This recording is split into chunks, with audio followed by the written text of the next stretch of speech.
DJ C Major with the flavor.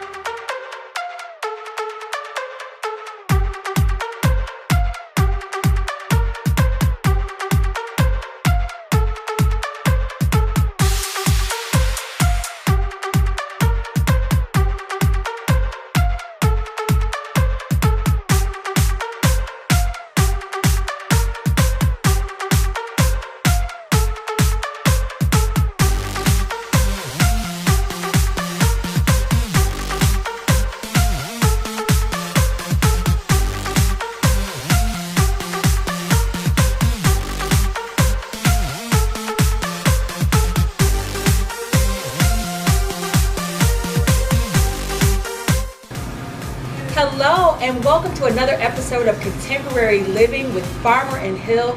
We are just delighted that you have decided to join us today, and we've got a big one today, don't we, Andre? Yeah, we have a great show lined up. But Melissa, before we get started, we want to give a shout out to Beggar's Pizza here in Richmond Park, Illinois, located at 22149 Governors Highway. We appreciate their general manager, Lisa Tucker, for letting us come in to record, because we like to record local. Thank you. And also, we'd like to thank our host.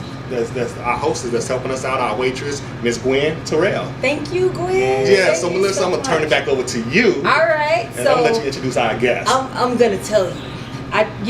One thing about this individual, that of course you see him, God gives us talents. Yes. And it's up to us to use those talents. And I will tell you, our next guest, Loren Harris, uses all of his talents. Listen to this, guys. Author, speaker, advocate, recording artist, mentor, and coach, Mr. Loren Harris. Thank you for being here. We appreciate it. Being here. Thanks for having me. Yeah. No problem. So, Miss Loren, we're gonna get right into the question. We're gonna get right to it because your resume speaks for itself, and I don't even have enough time to go through your resume. So, tell our viewers about Loren Harris. Well, like Melissa said, I speak. I'm a coach. I'm an author. I have a new album that's dropping September 20th. Turn It Around, and I'm just a person who is finally, because it wasn't always what you see here. It took a long time coming. So it's basically that today I'm blessed enough to live within my purpose. So these are all the things that all came together. For a long time, they each were separate and didn't make much sense out of context. But today, it's a beautiful thing. So, yeah. It's beautiful how it all comes together, isn't it? Absolutely. Yeah. And lots of times they say, you see a person's glory, but you don't know their story. So yeah. Oh, I like that. Yeah. I never heard that. I love that. I love that. You keep that for Thank yourself. you. You guys heard of. You keep that, yeah. So we are just delighted that you shared that bit with us, that it wasn't always easy, but now you found your purpose and you're walking in it. And that's wonderful information for people to know. Absolutely. Yeah. Absolutely. I mean, and sometimes people see what they think they see, and a lot of people come up to me like after a speaking engagement, and especially the youth, and they'll think like I've been doing this for years and years and years and years. Right. And in all actuality, it's been 2 years this month. Oh wow. Yeah, and all these things have happened, and it's amazing because everything that I'm living today is a direct result of everything that used to try to keep me down. Right. Everything that I used to try to keep hidden from the world, afraid of people finding out, that sort of thing. So there's a real message in being able to look over your shoulder to the life you've already lived, Absolutely. which is the hard part in my opinion. Absolutely. And simply cut and paste it. Wow. Yep. Cut and paste it. You don't have to change it. You don't have to get up every day and create a new canvas. Right. What do I want this group of people to know? Absolutely. Or what do I want those people not to know? It's all your story. Yeah. I don't believe that there are Beautiful. mistakes. Beautiful. I believe that they're all just victories in the making. Wonderful. Yeah. See, heard it here first. Right. I think my wife has a question here. So let's talk about you're having this wonderful symposium September 20th, and that's going to be at the Stan Mansion in Chicago, and it's called the Power of We Symposium. Yes. Correct. Correct. So what do the words power of we mean to you, and what's the goal of just this wonderful symposium that's going to take place on September 20th? Well, the Power of We Symposium came about from what I feel is a direct need to uplift our youth primarily. And we need that. We do. Absolutely. We absolutely do need that. But then not just the youth that will be in attendance, but everyone. See, myself, you, the wonderful speakers, the vendors, anyone who's in attendance. The Power of We is really, in my opinion, what I bill it as is we're writing a modern day Stone Soup story. Okay. And if you remember that story from when we were kids, Stone Soup was about, a community where people stayed to themselves. They held on with a death grip to that one vegetable that they each had. Right. Afraid to eat it because then they'd have nothing, afraid to admit that they only have a little, and then no one's eating. They're all just hoarding and becoming more and more suspicious. Yeah, I get it. Yeah. Right. And so we wanted to create a safe space, first of all, for our youth, and also for us to come together and have conversations, fellowship, and encouraging stories between each other. Because that's the only way, in my opinion, that we could start exploiting, if you will, highlighting our similarities instead of our differences. And so, in the youth of today, especially the ones we're bringing in are from some of the hardest hit areas. Actually, we're bringing in some kids from this area right here, Rich South High School. Oh, wow. Okay. Right? Yeah, Rich South High School was the first school that I spoke to actually offer the opportunity of the Power of We. And what we want to do is just really help relieve some of the hurt that kids are carrying around today because they think no one understands. They feel that no one relates. And so that's what we're doing. We're just coming together to create a modern day Stone Soup story. Wonderful. Excellent. So, yeah. Now, Loren, you have 2 #1 books on Amazon. You have How to Get Speaking Gigs Fast, and then you also have another book called Fostering Your Message: How to Grow Your Message for the Masses. So, what was your inspiration behind this? Well, How to Get Speaking Gigs Fast kind of came because that's what happened with me. A lot of people think that, I don't know what they think. There's a lot of programs and things out there that tell you what you have to do, what you must do, what you must have in order to start your speaking career. And I received a book. I don't even remember the name of it, but it was just a book. And I had a lot of stuff that kind of pointed to different directions. But one day, I found the courage to take a video of, which is now the Goldcast video. Okay. But back then it was just a video from Listen to Your Mother. And it spoke of my story of having been in the foster system and having experienced 22 mothers. So that was I refer to that day when I found the courage to put that story in front of the world as a day that the universe threw out the opening pitch in the World Series of my Living Within Purpose. I didn't know at the time that all of this was going to happen. I had no idea, but it happened nonetheless. So, the book, because I was getting booked so quickly. I mean, I threw that out there, and I think I bid on 3. And 2 of them hired me the very next day. So that was it. I've never looked back. And then Fostering Your Message, that is now actually going to be changed because we're going to try to do almost like your Chicken Soup for the Soul kind of thing. Like a franchise. So we want to talk about fostering courage, fostering purpose, fostering. Kind of tie in with the fosters. Yes, so, I was on your website, and not to cut you off, I'm sorry. And I was looking at how you, in 5 years, you had 22 moms in 5 years with different personalities. And I was like, wow, that's something else.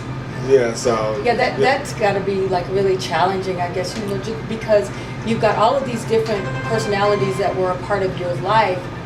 Who are you? I know you had to ask yourself that many times.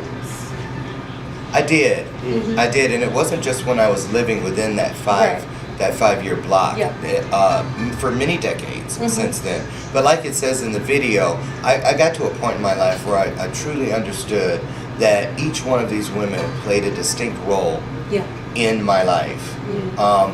I might not have seen it at the time. Right. Some I knew immediately. Some came in my 20s. Yeah. I went back in the recesses of my mind to another mother in my 30s. They all had some hand in developing the me. Now, I will say this. Not all of those things were of a positive nature. Right, right. You know, but it's still, sometimes we have to have examples of things that that come to us so that we know how to speak against something. Right. Or how to not become something. Or to exactly what you said, to recognize it and say, this is what I don't want, maybe for my life. Exactly. Or in my experience. Or exactly. Yeah. Exactly. Yeah. That's right. That's Wonderful. right. So. Okay. All right. You hear the slots playing in the background. Yes, we I are do. at Beggar's Pizza, so just wanted to let you know that everyone's just having a great time here. So let's talk about one of my favorite things, the wildly popular Facebook show, Bathrobe Moments. Right. So it airs every day, and I try to tune in whenever I can at 8 o'clock Central Standard Time. And let's just talk about that show for a little bit. Absolutely. Yeah. Well, Bathrobe Moments is, like you said, Monday through Friday, 8 a.m. Central on my Facebook page. Now, how did it come about? I'm going to tell you the real story on Bathrobe Moments. Okay. Because it's important for people, again, to understand you don't always have to have a lot.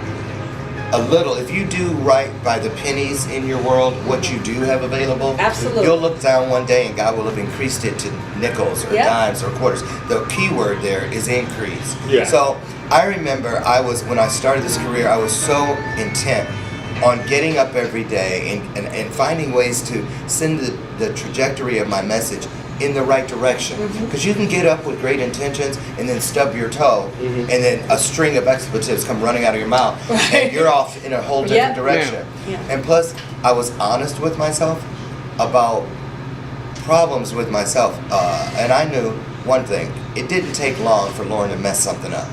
My life up to that point had proven that. Right. So I was standing there with my coffee cup in my robe, and I remember having a conversation with God about what can I do to help others as soon as possible every day. How can I be of service to others as soon as I get out of bed, or as close to then as possible? Right.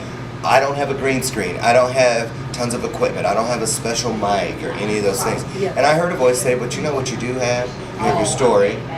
You have a bathrobe on, you have a mug. So just sit down and go live. Right. And I did. And Bathrobe Moments has evolved into what it is today.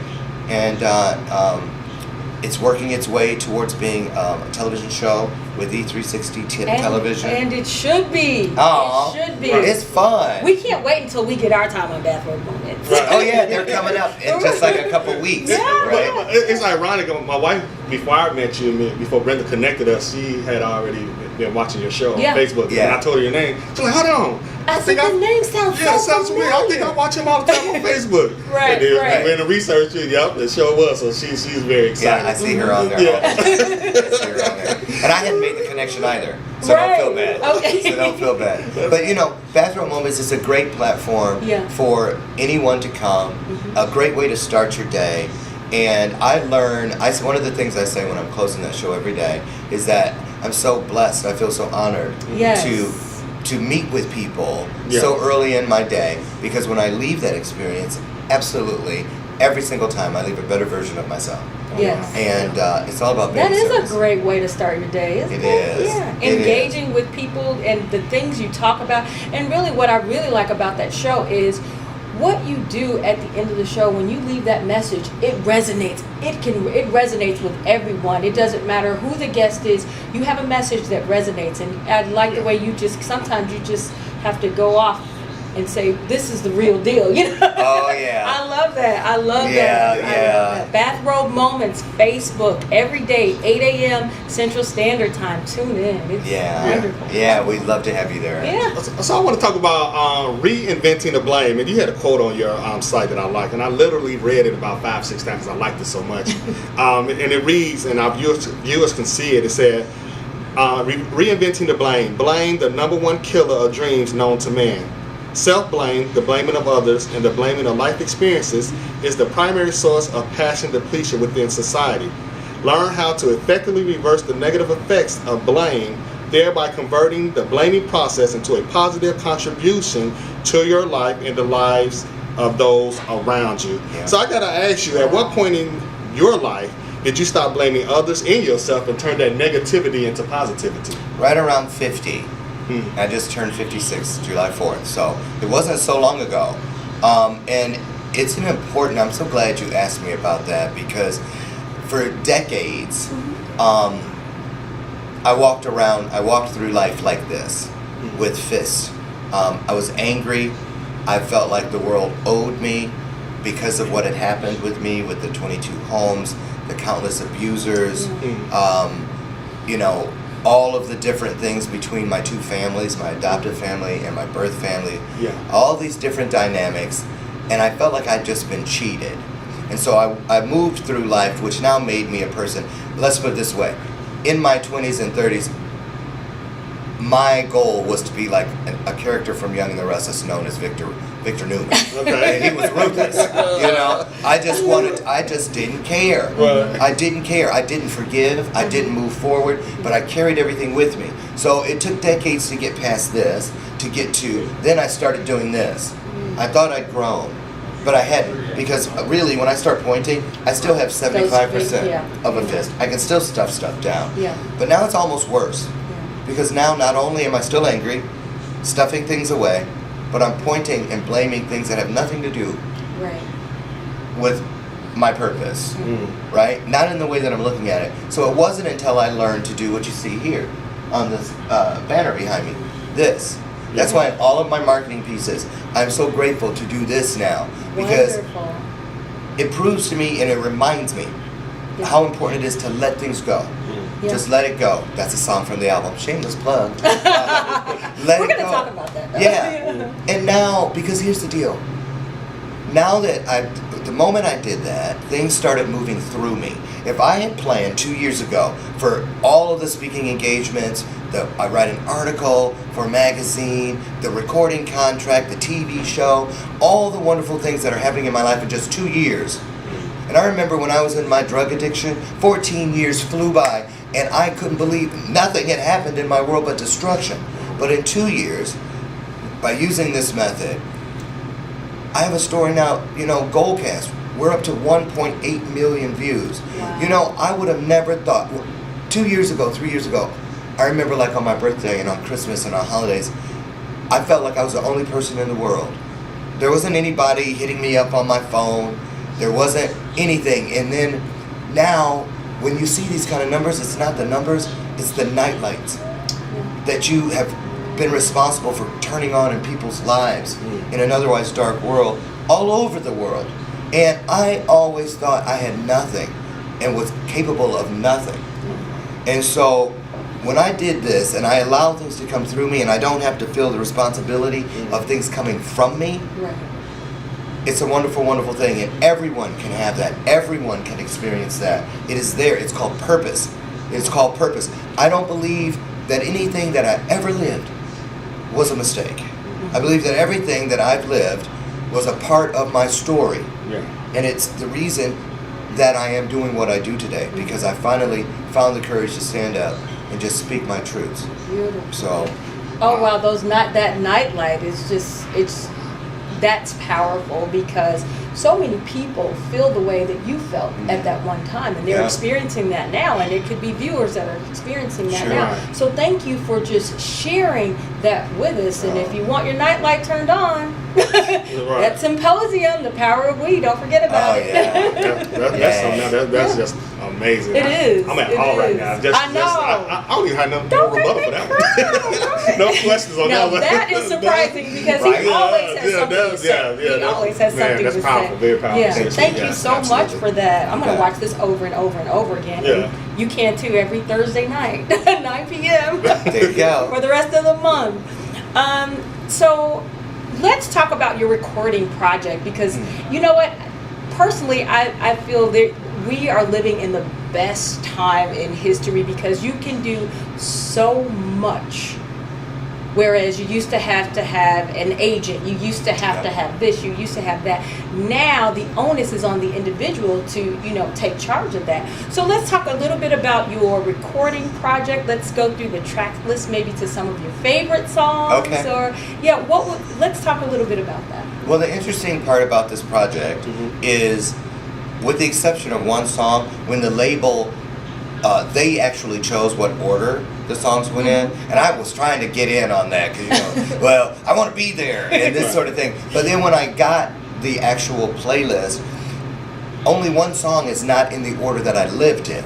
So I found that very interesting that they somehow knew. It works together. Yeah, and every one of those songs is from an experience, something that I actually lived. Maybe not in the last month or the last year, but somewhere along my journey.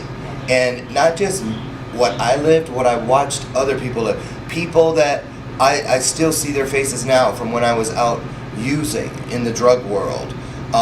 Dealers who used to take me aside and say, I'm not going to let you become a fiend because I see something in you. I see something in you. And if you start getting out of hand, I'm not going to deal with you. I'm going to cut you off. Oh, wow. Right. And I would look at them like, you're not supposed to be saying, you're supposed to just say, give me your money. Right. Yeah. So it was things like that. Even during incarcerations, corrections officers would say to me over and over and over, Harris, what are you doing here? And so a lot of those things, everything happens for a reason. Yeah. And so the songs in here, like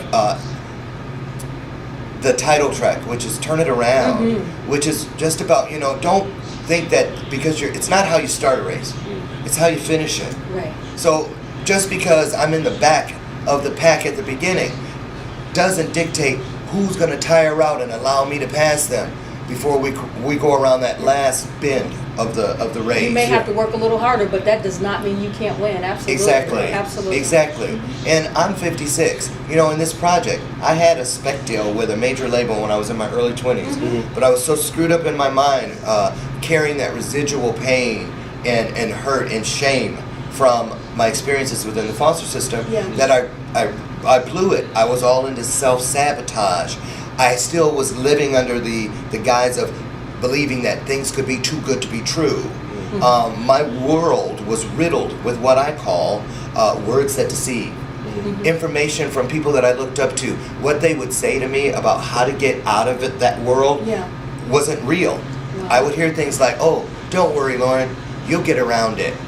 Oh, one day you'll come from underneath it. There must be some way to get over this. Or why don't you just get over it? When really what I needed, not what I wanted, what I needed to hear from somebody, anybody, was the simple truth. Go through it. Get through it. Because it wasn't until that day where I changed my mindset and I decided to go through that I came through, because now I have grown through. You go in with a G and an O, you come out with the G, the R, the O, and the W. Wow. And once you grow into something by living something, now I'm an authority. Now I have a purpose. I have a place in this world. Because even if I have 20 bad relationships, I'm an authority to help someone else about identifying what a bad relationship looks like. Right. I've had 20 of them. Not really, but I'm just saying. It's amazing how the correction officers and the drug dealers seen something in you that you didn't even see in yourself. Right. Yeah. And and you think about, I think of Winston Churchill said, if you're going through hell, just keep going. Just keep going. Just keep going. So, I thank God that the talent that He had given you, the gifts that He had given you, it finally has begun to manifest itself, and it's needed. We need the mentors, we need the advocates in our lives to encourage us, to keep us motivated. So, man, your story is amazing. Thank you. So I got to ask you about this young lady I watched. As you see, I've been watching a lot of your stuff on your website, named Sasha. And she was talking about how from the age 13 to 18, how she was in foster home after foster home. And she said the only thing she wanted was somebody to adopt her. And you look at that video, it was so powerful. Whatever happened to Sasha? Are you still in communication with her? What happened to the young lady? Well, I'm still in communication with Sasha in the aspect that she has never been forgotten since that day. Mm-hmm. Yeah. We were in New York because I was working with some people from Washington to talk about better congregate care and changes, positive changes within the foster system. Yeah. And I was angry at the way that the meeting was going. So I left, and I just felt God was leading me out on the streets. And that's where I ran into Sasha, sitting on a corner holding a sign. And she did not look like what I thought the picture of homelessness should look like. So I thought I was taking an anonymous picture without her seeing it from a hot dog cart. She caught me. And she's like, hey, were you taking my picture? So we talked, and then in the course of that, I found out that she was actually, like myself, a victim of the foster system. And I do say a victim because many of us are.